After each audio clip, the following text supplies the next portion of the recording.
تو سب سے پہلے ہم بات کرتے ہیں کہ جو پاکستان کا دیوالیہ پن ہے، معاشی دیوالیہ پن، اس کے حوالے سے بات کرتے ہیں۔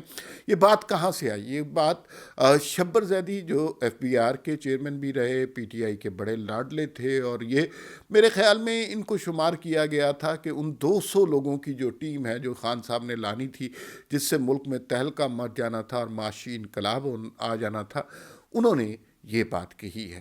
اور انہوں نے کہا کہ ہمیں تسلیم کر لینا چاہیے کہ پاکستان ڈیفالٹ کر چکا ہے، یہ اینٹی اب ڈیفالٹ کر چکی ہے، اور اینٹی سے مراد ان کی پاکستان تھا، اور اس کی وجوہات بہت واضح ہیں۔ ہم بالکل آئی ایم ایف کے رحم و کرم پر بیٹھے ہیں، ملک میں پروڈکشن کوئی نہیں ہو رہی، کسی قسم کا کاروبار نہیں ہو رہا، بے روزگاری بڑھتی جا رہی ہے، انفلیشن بڑھتی جا رہی ہے، قرضے بیرونی بڑھتے جا رہے ہیں، دنیا سے ہم بھیک مانگنے کے سوا کچھ بھی نہیں کر رہے۔ تو یہ ساری صورتحال ہے، اور ہمیں اگر آئی ایم ایف کی قسط جو کہ وہ بڑا ترسا کے صحیح ذلیل و خوار کر کے دے رہے ہیں وہ نہ ملے، اگر سعودیہ اپنے پیسے نکلوا لے، جو کہ 72 گھنٹے کے نوٹس پر سعودیہ نکلوا سکتا ہے، تو پھر اس کے بعد کچھ زیادہ بچتا نہیں ہے اس ملک کی معیشت میں۔ یہ سب کچھ کیوں ہوا ہے، اس کے بارے میں جاننے کی کوشش کی جانی چاہیے۔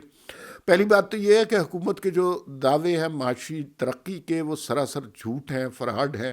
کوئی دنیا پاکستان میں ترقی نہیں ہو رہی۔ پاکستان، اور یہ گورنر پنجاب نے بھی جا کے کہہ دیا کہ پاکستان 6 ارب ڈالر کے بدلے گروی رکھ دیا گیا ہے آئی ایم ایف کے ہاتھوں۔ تو یہ وہ انہی کے لوگ کہہ رہے ہیں، ہم لوگ نہیں کہہ رہے، انہی کے لوگ کہہ رہے ہیں۔ اور ابھی منی بجٹ بھی آ رہا ہے، اور جس میں پتہ نہیں 117 چیزوں کی قیمت بڑھ رہی ہے، تو وہ ایک بہت بڑا بحران آنے والا ہے۔ یہ سب کچھ کیوں ہوا ہے، اس پہ بات کرنی چاہیے۔ اس کے مجرمان کون ہیں، اس کا مدعا کس پر آتا ہے۔ آپ کو یاد ہوگا کہ عمران خان نے وعدہ کیا تھا کہ اگر ہم نے آئی ایم ایف سے قرضہ لیا تو وہ خودکشی فرما لیں گے۔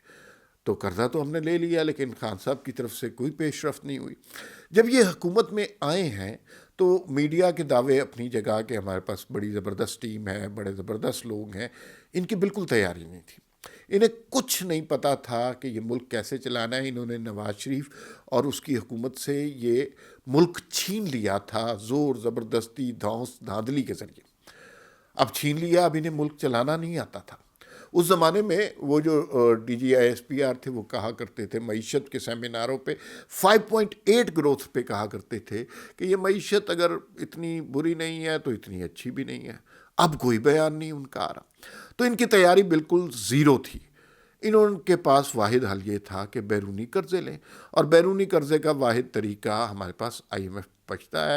آئی ایم ایف کے علاوہ بھی ہمیں قرضے مل سکتے ہیں، لیکن اس کے لیے آئی ایم ایف کی اپروول ضروری ہوتی ہے۔ اگر کسی ملک کو آئی ایم ایف کا قرضہ مل جائے تو باقی قرضوں کا بھی رستہ کھل جاتا ہے۔ انہوں نے جلدی میں آئی ایم ایف سے معاہدے کیے وداؤٹ ریئلائزنگ کہ ان معاہدوں سے پاکستان کو، پاکستان کی معیشت کو اور پاکستان کے عوام کو کیا نقصان پہنچے گا۔ چونکہ تیاری نہیں تھی، یہ فوری طور پر چاہتے تھے کہ کہیں نظام مملکت رک نہ جائے، لوگوں کو تنخواہیں ملتی رہیں، دفاعی اخراجات پورے ہوتے رہیں، وہ سارا کچھ چلنا شروع ہو گیا آئی ایم ایف کے قرضے۔ اب آئی ایم ایف کوئی ایسے تھوڑی قرضے دے دیتا ہے آپ کو، اس کی اپنی بڑی سخت ریسٹرکشن ہوتی ہیں، اور وہ دن بدن ہم دیکھ رہے ہیں کہ پیٹرول کی پرائس ان کی مرضی سے بڑھتی ہے، گیس کے بل، بجلی کے بل ان کی مرضی سے بڑھتے ہیں۔ وہ جو معاہدہ کیا آئی ایم ایف سے، وہ غلط معاہدہ تھا۔ اس کا نتیجہ پاکستانی معیشت بھگت رہی ہے۔ اور اس وقت بہت سے لوگوں نے، جس میں ایک سیکٹری فائنانس بھی تھے شاید، انہوں نے بڑی کوشش کی کہ یہ معاہدہ اس طرح ہم تسلیم نہ کر لیں، ہم اپنے کچھ ریزسٹنس شو کریں۔ لیکن چونکہ پینک تھا اور ان کے پاس کوئی دوسرا حل نہیں تھا آئی ایم ایف کے علاوہ، تو انہوں نے فوری طور پہ وہ معاہدہ کر لیا۔ اس معاہدے کا خمیازہ پاکستانی قوم بھگت رہی ہے۔ اس معاہدے کا خمیازہ اب حکومت پاکستان بھی بھگت رہی ہے، اس لیے کہ حکومت پاکستان سے بڑی چیز بن گئی ہے اب گورنر اسٹیٹ بینک۔ نہ حکومت بینکوں سے قرضے لے سکتی ہے، نہ اسٹیٹ بینک کو کوئی ڈکٹیٹ کر سکتی ہے۔ اسٹیٹ بینک، جس میں آئی ایم ایف کے نمائندے رضا باقر صاحب بیٹھے ہیں، وہ پاکستان کی معیشت کو ڈکٹیٹ کر رہے ہیں، اور وہی فیصلہ کر رہے ہیں کہ پاکستان کی معیشت کیسے چلے گی انہیں۔ اور یہ لوگ نمبرز کے لوگ ہوتے ہیں کہ یہاں سے 2 کھرب ادھر ڈال دیا تو یہ گراف ٹھیک ہو گیا۔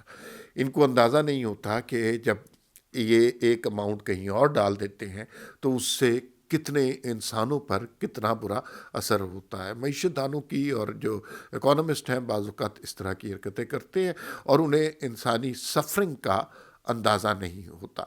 اب ہم اس مقام پر پہنچ گئے ہیں کہ پی ٹی آئی کے لوگ کہہ رہے ہیں، اپوزیشن نے تو کہنا ہی کہنا ہے، پی ٹی آئی کے لوگ کہہ رہے ہیں کہ ہم یہ ملک دیوالیہ کر چکے ہیں، اور اگر آئی ایم ایف کی اگلی قسط نہیں ملتی تو آپ دیکھیے گا، اور وہ دن بدن ریسٹرکشنز بڑھاتے جائیں گے۔ انہیں صرف شوق تھا کہ کسی طرح عمران خان وزیر اعظم بن گئے ہیں، اب چلائیں ملک۔ تو یہ جو کچھ باتیں کر رہے ہیں کہ یہ والا پروجیکٹ شروع کر دیا، یہ والا پروجیکٹ شروع کر دیا، کوئی پروجیکٹ نہیں شروع ہوا پاکستان میں۔ ایک پی ٹی آئی کا بڑا پروجیکٹ ہونا تھا اس دور میں، وہ راولپنڈی رنگ روڈ پروجیکٹ تھا، وہ بھی کرپشن کا شکار ہو گیا، آپس میں لڑ مر کے سارے سائڈ پہ ہو گئے اور پروجیکٹ بند کر دیا گیا۔ حالات اب اس نہج پر پہنچ گئے ہیں کہ سوائے غریب آدمی پر ٹیکسز لگانے کے کوئی حل نہیں ہے۔ غریب آدمی کی ظاہر ہے وہ کیسے بول سکتا ہے حکومت کے آگے، وہ دن بدن پستا جا رہا ہے، اور اس کو روٹی کا اور ایک اپنی خوراک کے مسائل اتنے درپیش ہیں کہ وہ ملک کے دیگر سماجی جمہوری مسائل کی طرف اس کی توجہ ہی نہیں جا سکتی۔ اتنا آپ نے اسے بے بس کر دیا ہے، اتنا ظلم اس پر کر دیا ہے۔ تو اگر ہم امیجن کریں کہ اگر ہم 5.8 معیشت کو چلنے دیتے، اس وقت کی سچی باتیں یہ ہیں کہ اس وقت پاکستان دنیا کی فاسٹ ترین گروئنگ اکانومیز میں شامل ہو رہا تھا، اور اس کا بہت زیادہ کریڈٹ اسحاق ڈار صاحب کو جاتا ہے۔ نواز شریف کے دور حکومت میں جب 5.8 گروتھ ریٹ تھا، اس کے بعد توقع کی جا رہی تھی کہ پاکستان دنیا کی 20 بڑی اکانومیز جو ہیں، جو دنیا کے اکنامک سسٹم میں بڑی پذیرائی حاصل کر سکتی ہیں، پاکستان کا شمار ان اکانومیز میں ہوگا۔ ترقیاتی پروجیکٹ لگ رہے تھے، کئی سڑکیں بن رہی تھیں، کئی بجلی کے منصوبے بن رہے تھے، روزگار لوگوں کو مل رہا تھا، ہر طرف ترقی ہو رہی تھی۔ آپ کو اب تک اندازہ ہو گیا ہوگا، اگر نہیں ہوا تو ہو جانا چاہیے، کہ اس حکومت نے آتے ہی تمام ترقیاتی پروجیکٹ بند کر دیے ہیں۔ نہ آپ نے کوئی دیکھا ہوگا کہ کوئی پل بن رہا ہے، نہ کوئی سڑک بن رہی ہے، نہ بجلی کا کوئی منصوبہ لگ رہا ہے، نہ کوئی پروڈکشن پلان لگ رہا ہے۔ ہاں، وزیر اعظم افتتاح ضرور کر دیتے ہیں ہر اس پروجیکٹ کا جو گزشتہ حکومت نے شروع کیا تھا، جس کے پیسے مل چکے تھے، اور اس کو بنانا ہمارے لیے مجبوری تھی۔ تو وہ جب تک اس کی تکمیل ہوتی ہے، یہ فٹافٹ فیتا کاٹنے پہنچ جاتے ہیں، اور یہ کوئی ایک دفعہ نہیں ہوا، 20 دفعہ ایسا ہوا ہے۔ یہ انہوں نے ایکچولی تو اس ملک میں ایک نلکا تک نہیں لگایا، اور کہاں 350 ڈیم بنانے تھے، کہاں پتہ نہیں کتنے 1 ارب 2 ارب درخت لگانے تھے۔ لیکن انسان اس حکومت کے دور میں بہت زیادہ سفر کر رہے ہیں، اور ملک کو اپنی بقا کا مسئلہ درپیش ہے، کیونکہ دنیا اب جنگی قوتوں سے نہیں آگے بڑھتی، دنیا اب معاشی قوتوں سے آگے بڑھتی ہے، اور معیشت کا جو حال ہے وہ میں نے آپ کو سنا ہی دیا ہے۔